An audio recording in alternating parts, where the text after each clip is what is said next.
Hey, it's Huck. And I hope you don't mind. I'm going to wear the oxygen. It's a little after midnight as I'm recording this, and I don't read, I don't breathe real well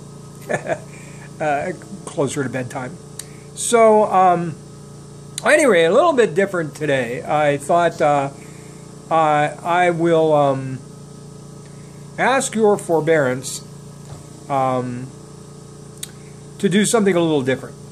And what I would like to do is give you my critique of the live musical that was on Sunday night, April Fool's Day, Easter Sunday, of Jesus Christ Superstar. Now, I made a slight mention that I was looking forward to this.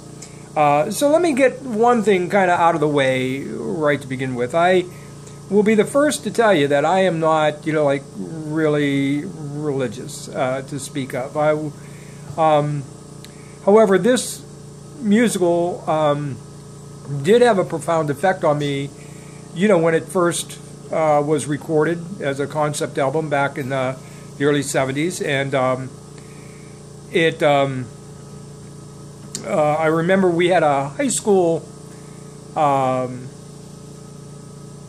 world history teacher who only taught at my high school for 1 year. He was somewhat of a rebel himself. He was an assistant football coach, and his contract, let's say, was not renewed. He had his principles, and his principles included the fact that he liked his mustache very much, thank you, and he was going to keep it. And I guess at that time there was a I guess that was a no-no. We had some pretty strict dress code back then, and I remember we weren't supposed to have hair on the collar and this and that. And apparently they had asked him to shave the mustache, and he refused. At any rate, Mr. Kelty was his name, and he brought in the album Jesus Christ Superstar. This is long before they made it into a movie. And he proceeded to play it every day. That's all we did in class, pretty much for a solid week. From beginning to end, we heard it. And so that was the first time I was exposed to it, to be honest with you. And I know later that summer, I recall just being completely immersed in it. So, that's a little of the background that I have personally with it. Now, aside from being something that was specifically targeting, I think, young people, it was a rock opera, if you will, or a rock themed look at the last 3 days of Christ. Of course, it was really the first significant thing that that the public ever saw from Andrew Lloyd Webber, and of course he was teamed up, his lyricist was Tim Rice, and although Joseph and the Amazing Technicolor Dreamcoat was a show that he and Tim Rice had actually collaborated on before this, apparently to do some kind of a high school production. It wasn't until after Jesus Christ Superstar was recorded and saw some phenomenal success that people look back at what he had done prior, and of course Joseph got a second look. But from my perspective, I guess now as my thoughts on religion are probably a little different than they were back then. I guess I kind of look at this production more, as a secularist, and I guess I look at the story of Jesus as we've come to know it, and as any other great piece of literature, if you will. One thing that can't be denied is that it is a moving, even powerful story. And regardless of your belief in God or Jesus Christ as a savior, or as just a man, or as a myth, I think it's fair to say that you can take a look at his story, or this depiction of that story, as certainly a powerful and even inspiring story, wherever you fall on that spectrum of belief or non-belief. And so that's how I am going to kind of approach this. As far as my credibility to critique the story, well, I will be honest with you. I have read one or two, I think, reviews, and I would use that term kind of loosely. I've read maybe 2 post-show articles giving their impressions, and I wouldn't say that they were true, critics, and certainly didn't really take that approach. So I'm going to share you my impressions based on, my love for the show itself, as a theatrical piece, and I guess I'll fall back a little bit on my theater experience. I've never done anything, quote, professional, although I was a paid youth theater director for a number of years at the oldest, community theater in the country, and I've probably worked on, I don't know, close to 60, 70 theater productions in my lifetime, going back to the time when I was a kid, and years later, I did high school productions for 4 years, did a few community theater productions, and then I kind of laid off of it, kind of lost interest in theater altogether, until about 11 years later, when I decided to, I was working at a GM car plant here, making the Chevy Cavalier, and decided to go back to college. And so while I was enrolled at Kent State, I somehow kind of got drafted from day one into theater, and it wasn't really something I looked to do. One of my first classes, I think my second semester, I took a art of the theater class. It was like one of several options I had to meet, certain education requirements, and so that was it was on that occasion that one of the requirements of the class, of course, was to contribute to a theater production, currently being staged at the time, and so the teacher of the class, who also happened to be the director of theater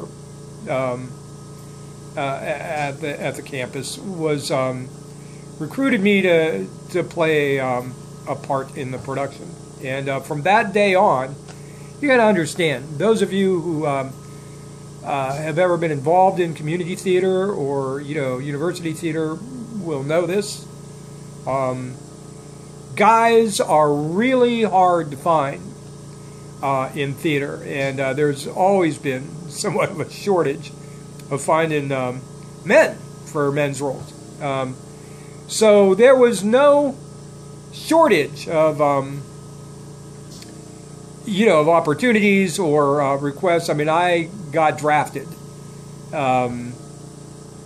Sometimes at the very last minute. I remember they opened a show one night, had their their dress rehearsal, and allowed the press to come in. That was like a Thursday night. And that night, one of the characters in the show was involved in a serious car accident. Well, serious enough that he wasn't able to go on with the show for the rest of the run, including the rest of that weekend. And so I think the name of the show was Come Back to the Five and Dime, Jimmy Dean, Jimmy Dean. And I don't even remember the name of the role now. I just remember there was a character in the show. It was a young, high school age type kid who was, I guess you would say today, well, at any rate, it was a difficult role, and I knew nothing about the play, nothing. I had not ever seen it before, was not familiar with it. I got drafted. I came in, I think, early that morning or late that morning and rehearsed, and went on stage not knowing most of the lines that evening, and somehow weaseled my way through that production. A few years later, I ended up taking a job as a youth theater director, like I say, and so I've had, like I say, plenty of experience on and off stage, and not even counting all the productions that I've worked, sound or crew or other things. So on to Jesus Christ Superstar. First of all, one of the things that I think has got to be noted is that there's been a lot made of John Legend being cast as Jesus Christ, and I'll be honest with you, I confess I am of the school that I believe that the original Ian Gillan, who was, by the way, the lead singer of a group known as Deep Purple back then, he was cast as the original Jesus Christ on the concept album. And the part was written for a rocker, somebody that had that kind of Robert Plant, kind of range where you can just scream those high notes. And that's just the way the part has been written. And so every time there has been a stage production or, the movie production, I think there's now 4 televised productions that have been done worldwide, including this one now. I think the most recent one was 2012, prior to this, and I know there was a production in Australia, I think in 2006 or maybe 2009. There's a production in, was it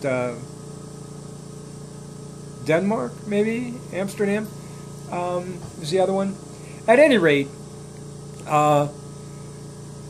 for the purposes of this TV production, it's quite obvious that they needed a name. They needed somebody with star power, and so it's perfectly understandable that they would go with somebody both contemporary and with enough, enough of a contemporary following that would draw interest to this production. Drawing audiences to a live musical has been somewhat successful for the 2 networks that have attempted to do this here in recent years. NBC having done, Sound of Music, Peter Pan, I think Hairspray, I think The Wiz,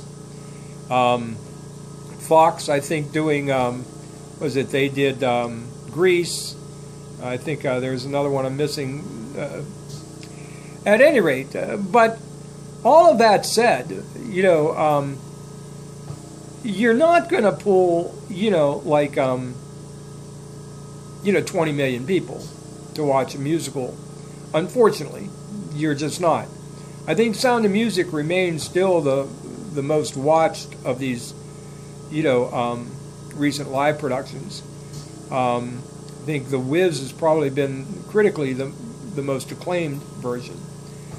I will be honest with you, of all of the ones that I have seen, and I've seen Sound of Music. I saw well, I think I've seen everything except Hairspray. And I don't know what they were thinking. I think Fox did the A Christmas Story and tried to make it into a musical, and that didn't work. But at any rate, we digress. I keep digressing. When am I going to get to the review, Huck? So there's been no shortage amount of talk about, John Legend. Let's face it, John Legend isn't known for his acting skills. He's not an actor. And he doesn't have the vocal range for this particular role, and that's just, a fact. So all of that said, like I say, I understand why they chose him. And while I guess it could be argued that there were maybe other people that they could have, certainly they would have had, other singers they could have cast, other Broadway actors, or even other, rock and rollers that probably would have fit at least the vocal range better. But I think what they chose to do was completely understandable. And fortunately, as pivotal as you may think that role would be in a show called Jesus Christ Superstar, I think Sunday's show is absolute proof that it holds up well, even when you don't have a showstopper in that role. The show was designed to tell the story through Judas's eyes, and for that reason, most of the real confrontation, most of the play's critical moments, all hinge on his performance. And I can think of only maybe 2 or 3 exceptions to that in the entire show. And boy, when they picked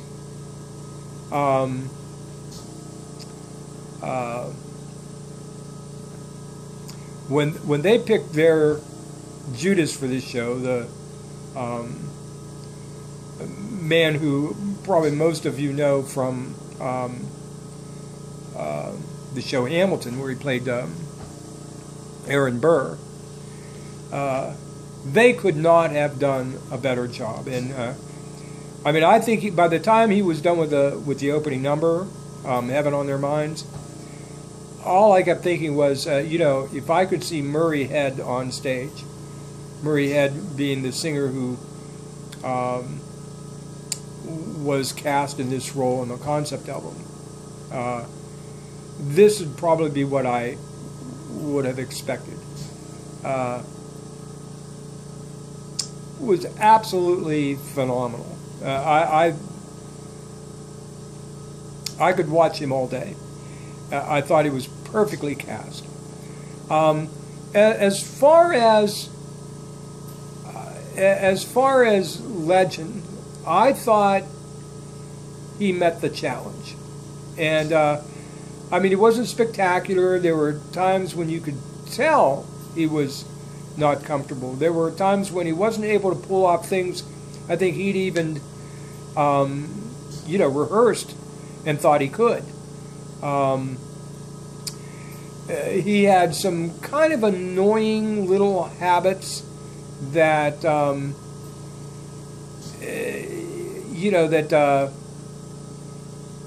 particularly at like some staccato moments in songs where he would heave his shoulders. There were times when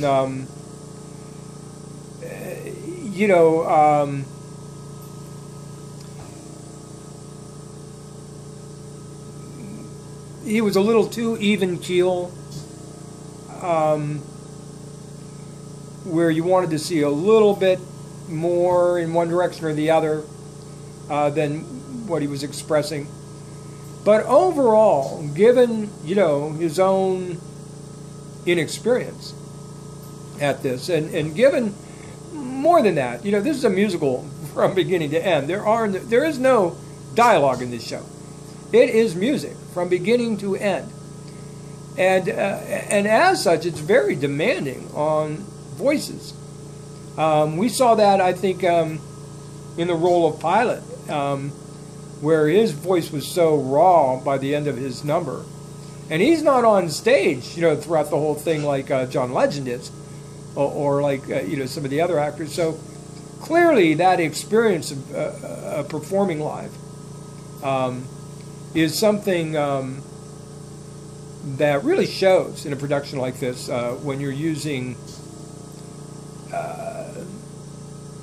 non-theater people in roles, and so that came across, I thought, pretty clearly. But given, like I say, those limitations that he had, I thought John Legend did an admirable job. It was probably most painful for me when he came to those, those screeching high upper register notes, the word "gone" in the "Everything's All Right" number, where he's having a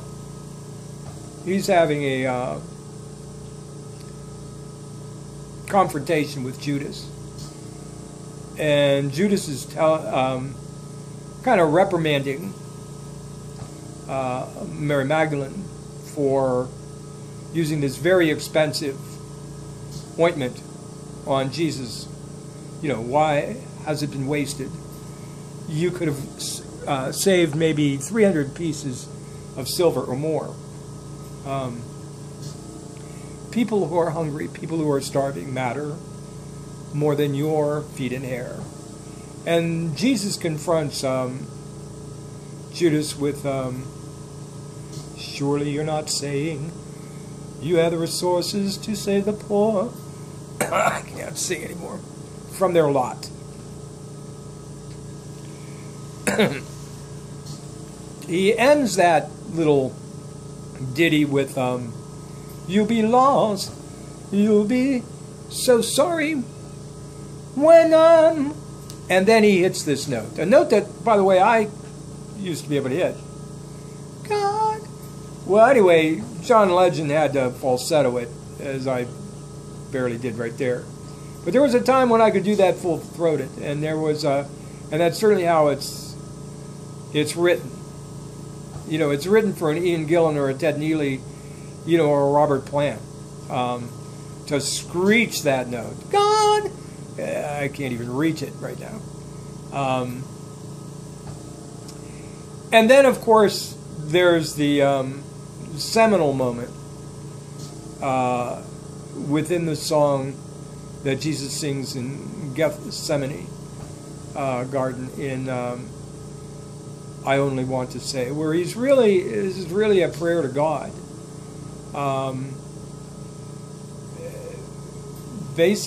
Basically, Jesus saying, I don't want to go through with this. Give me an out. And as he's having this heart-to-heart with God, he comes to the realization that he's going to have to see this through. That it is, his destiny. And when he reaches that conclusion, he unleashes this wail. Oh, I'll die. And there's no way to recreate that with the power and emotion with which it was written, without having a powerful voice delivering it. And of course John Legend wasn't going to attempt that, and so he had to use a completely different technique. It didn't even use a falsetto to try to attempt a a facsimile of it. He basically, in a very lower, almost talking register, said the words in a low, determined,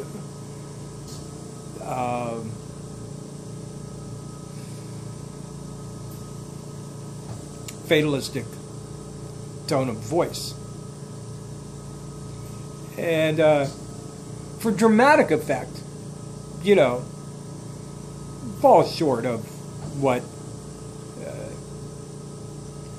really is one of the highlights of the show for me. And yet, given the limitations that John Legend was dealing with, perfectly understandable that he chose that way to handle it. And that's why I say overall, I thought, John Legend handled it. I thought he met the challenge. He knew, he's too brilliant a vocalist and talent to not know the criticisms he was going to receive when he took on this, role. He knew. And so I give him a great deal of credit for taking on the role and making it his own.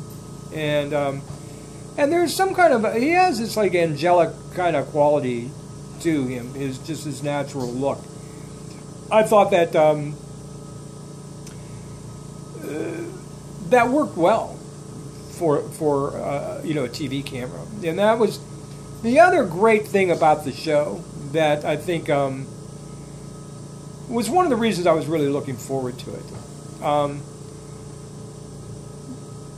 The production was able to capture close-ups that you simply don't get in a stage production. And yet there was the feedback, the instantaneous feedback you get with a live audience, which I thought the fact that the audience was so close, to the actors on stage, they were basically surrounded by audience. I thought it worked extremely well. The space worked extremely well. This was not a stage version that you would see, if you went to, the State Theater in Cleveland or Broadway to see the show. This, they used an armory, somewhere in Maryland, I guess, and it was an enormous stage. I've heard it described as like a concert. It really wasn't a concert stage. I mean, I've seen shows presented in a concert format. I think for the 25-year anniversary of Les Mis, they did that, and the actors stand there and they take their turns. They come out front and they sing, and then they go back to their place, and somebody else comes up and does their part. That's a concert version. This was performed. Very much like you would expect it to be performed, on a stage in a live theater. But the stage was much, much bigger. The performance space was much bigger. And I think largely because, they needed to accommodate so many different cameras. Because they didn't want just, one or two or three camera angles from a, safe distance, which is what you would get from a theater perspective. They wanted the kind of close-up, handheld camera visuals that typically you can't get on a stage performance. And I thought all of that worked extremely well for this. In fact, one of the great things about Jesus Christ Superstar as a live television event is the fact that it is music from beginning to end. And as such, audiences don't have to ask themselves whether or not, do I have to suspend my belief and get back into the fact that I'm watching a musical? Because it's music from beginning to end. It's almost like going to a concert, you know, and audiences don't ask themselves those kind of questions when they're going to a concert. You know what I'm saying? So somebody wrote something, I don't know where it was, after the show, and that was their observation, that that these kind of shows, these kind of musicals, Les Mis would come to mind, Rent would come to mind, that are, you know, music from beginning to end, Phantom of the Opera, with no real break for a lot of dialogue. I think helps a non-theater going audience get into it from the get-go and stay, you know, involved in the production. And I thought, you know, the most annoying thing of this production was the fact that it seemed like every 5 minutes they were cut into a commercial, and you know, and that really bummed me out. I almost wish I had taped it and went back and watched it later so I could just fast forward through the commercials. I did tape it. I still have it, but at any rate, some of the other major roles, I thought, and forgive me, I don't know all of these actors. I'm not up on everything. I'm trying to think of the fella's name that played Judas, and I can't think of his name for the life of me right now. He was sensational. The Sarah Brucelas,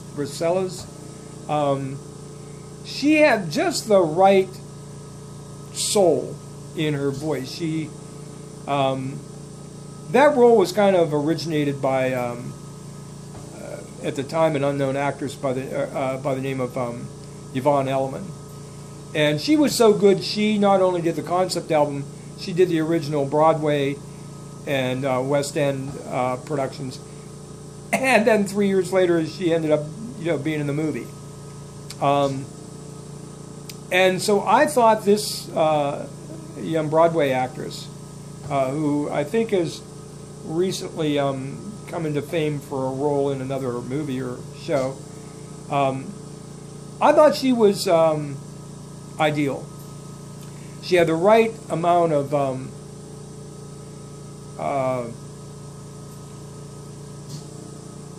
I don't know, emotion. She is the calming influence, and kind of in many ways, you know, the denouement of the almost out of control, you know, Judas, and they kind of have to balance as much as possible. And I thought she was brilliant. I thought the fellow that played Caiaphas was good. In fact, I thought all of the high priests were well cast. The gentleman that played Annas was terrific. Person that played Peter, Tam, I think is his name, was just exactly as I would picture him. There were times when the production needed to turn the mic up a little bit, I think, because there was so much audience participation, and this crowd was crazy. I mean, they were cheering at times when I know they they wanted them up and going nuts. I guess they kind of, went out and worked the crowd, prior to the start of the show, maybe a little bit worried that they wouldn't get that out of them. They had nothing to worry about. This crowd was frenetic for most of the show. And as I understand it, they gave a couple of standing ovations, during the show. One during Jesus' number in the Garden of Gethsemane, and I guess Judas's finale, the title song. I would have probably been on my feet on a number of other number of the other numbers, including the original number, which I thought was done brilliantly. All of Sarah's numbers. I thought Pilot did a tremendous job, and I thought Alice Cooper, pulled it off. Alice Cooper actually had done this role once before in a production. I can't remember what year, but you can go online and you can find it on YouTube. This was a repeat of an earlier. So he was kind of revisiting the role, and I thought, I can think of other people that could have done the role maybe a little more brashly, and it's supposed to be a very brash, but I thought overall he did fine. Who am I leaving out? Overall, I was impressed with the production. I couldn't stop thinking about it when it was all over. And I think that's what a great theatrical production should do, is stay with you,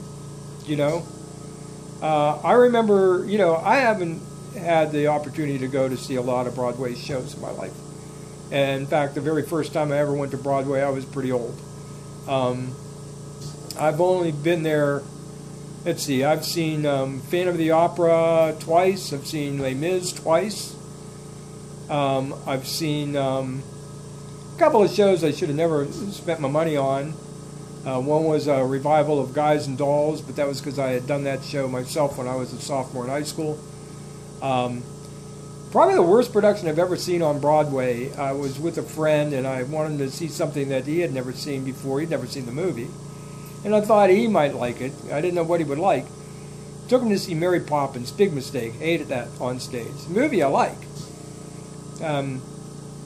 Hey, if you're going to do Mary Poppins, and you're not going to use the show Feed the Birds, you're a big fail. At any rate, trying to think, there's probably a few other productions I've seen on Broadway. I think I've been to New York City like 3 or 4 times in my life. And, and every time I've gone, I've tried to see a couple of shows. And I've seen Billy Elliot twice.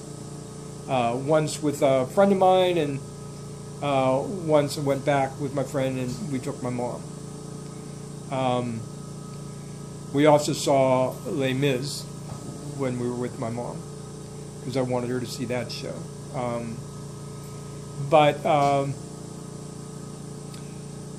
At any rate, I thought that overall it was a quality production. Clearly, in my opinion, the best live musical I've seen on TV, since they've started bringing them back. I know there are plans for them to do Bye Bye Birdie, and they keep pushing it back. It was supposed to be done, I don't know, last year or this year.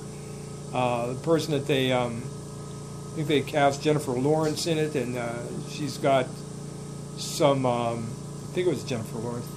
At any rate, whoever it is that they've got scheduled to do that show had other commitments, and they had to push it back to 2019. And Bye Bye Birdie, I don't know how well that's going to play to today's audiences. I like the original movie. I've never seen it on stage. I would love to see them try to attempt something like Les Mis, but that's a long show. And I just don't, I'd like to see them try to do Phantom. I can think of a number of shows I'd like to see them do. One of my favorite musicals of all time is My Fair Lady. I don't know that it would play as well today, but it remains one of my favorites. I love Oliver, one of my all-time favorites. I think that would be a little harder to do as a live production, but I'd tune in.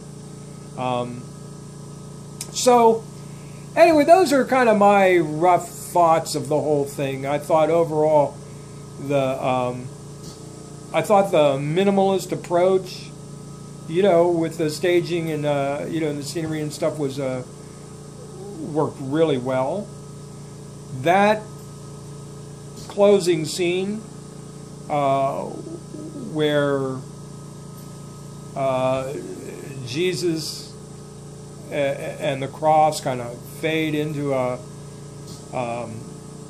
like a fog behind these cross-shaped walls, I thought was just a brilliant and very moving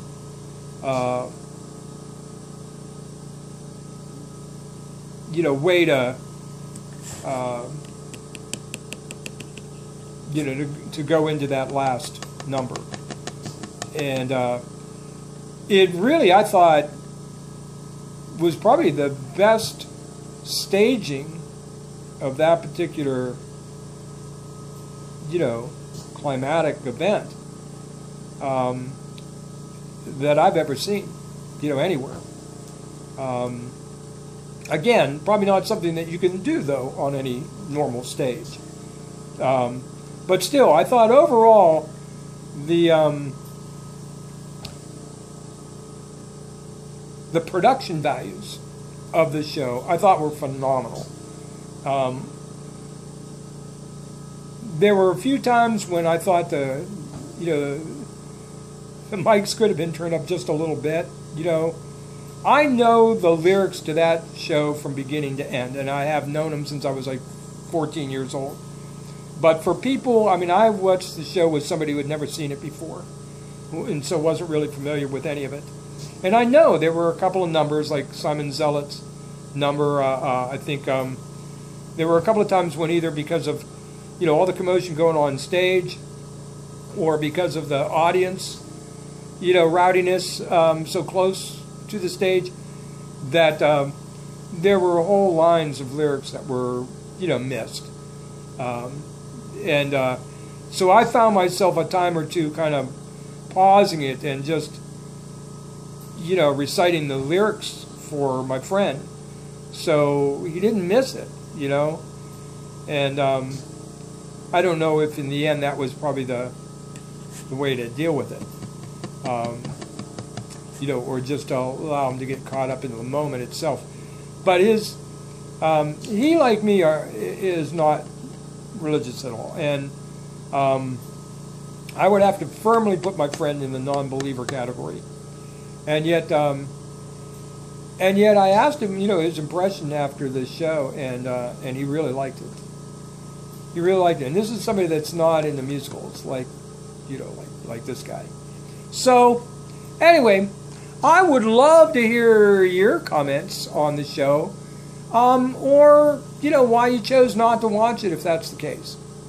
And I'm sorry, I went on for 43 minutes. That's almost a record. But you can tell I'm talking about something I really like, So, anyway, thank you for watching. I really thank you for watching it if you've made it this far. Have a great night, and I'll see you again real soon.